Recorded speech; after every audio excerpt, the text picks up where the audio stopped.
Hello, Barbara here. Today's topic, heavy bleeding. I want to help you if you have what we call menorrhagia. Menorrhagia is heavy or prolonged bleeding every month. It's accompanied sometimes with headache, cramps, muscle aches, nausea, and vomiting. Now, a normal period is 4 days, and women lose about 2 to 3 tablespoons of blood. That's not a lot, really. With menorrhagia, you can lose up to 16 tablespoons of blood and use up to 16 sanitary pads, sometimes changing them every 2 hours. And sometimes your period lasts more than 7 days. The symptoms are as follows. You have to change your sanitary product every hour during the night. Your period lasts longer than 7 days. You're using double sanitary protection. You're spotting between cycles. You have continuous cramping. The bleeding is interfering with your life. You have fatigue and low energy. We don't want that for you. No. You ask, Barbara, what are the causes?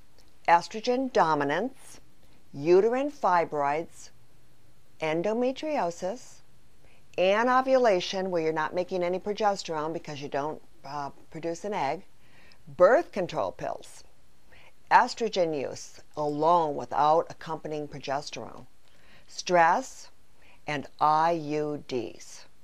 Also, medications such as steroids and blood thinners.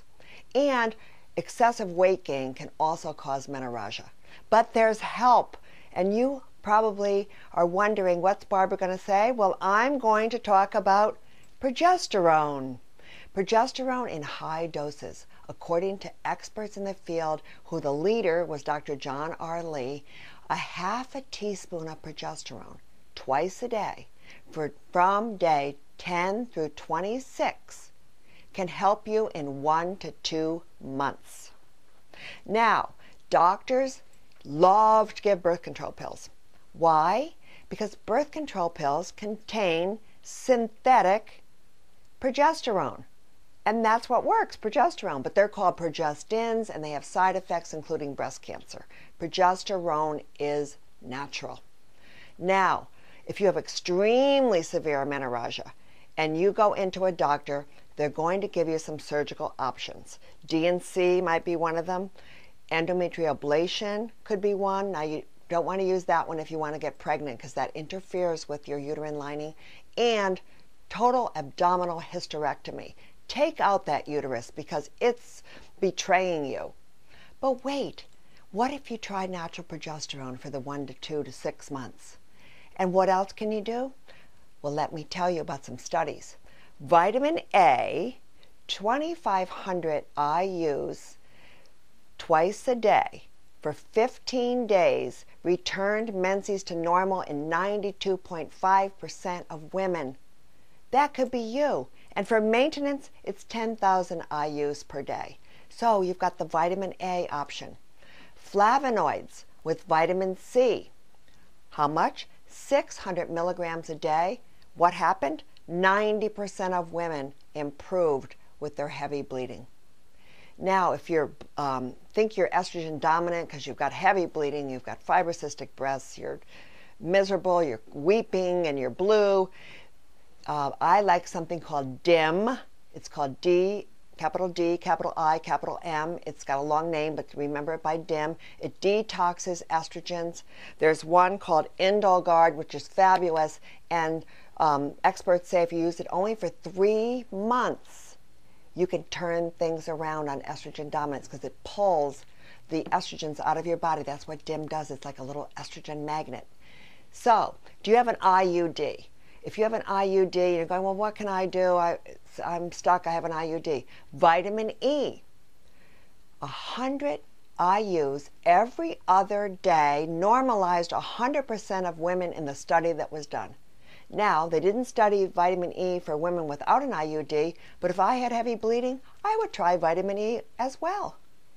It's not expensive to do any of these things, and you can avoid surgery. Lifestyle tips, iron-rich foods. Spinach is fabulous. Buy some spinach in a bag or a head of spinach, throw it in the microwave, put some balsamic vinegar on it or whatever little topping you like, and eat that. Eat it for lunch, eat it for breakfast, eat it twice a day, 3 times a day. Spinach will help. Meat is good, green vegetables, eggs, and the lowly raisin. Whoever talks about the little raisin, but he's loaded with iron, so he can be your friend. Now, another thing I'll tell you, if you like caffeine, which I do, I love my coffee, you want to decrease it 1 week before your period or just cut it out. And also cut out sugar and salt 1 week before your period, unless you're using sea salt, because sea salt is healthy. A warm bath will relax your muscles and make you feel good while you're waiting for things to turn around, and give yourself plenty of rest. Don't feel guilty if you need to rest, because you're going to beat this naturally. And I want to leave you with this, because I know the issue of blood can be depressing, because it's not just pain and cramping and breast tenderness, but bleeding. It can make a woman depressed. But remember, your greatest enemy is not disease, because disease can be cured. God gave us the tools. It's despair. So don't you despair. You call me if you have individual questions. I've done the research. I've got information for you. And I do have a flyer, and you're going to laugh because it's called Heavy Bleeding, which wasn't original, but it says what it says. It's all about heavy bleeding, and I want you to have it if you need it. So call me or write to me or email me. I'm here for you.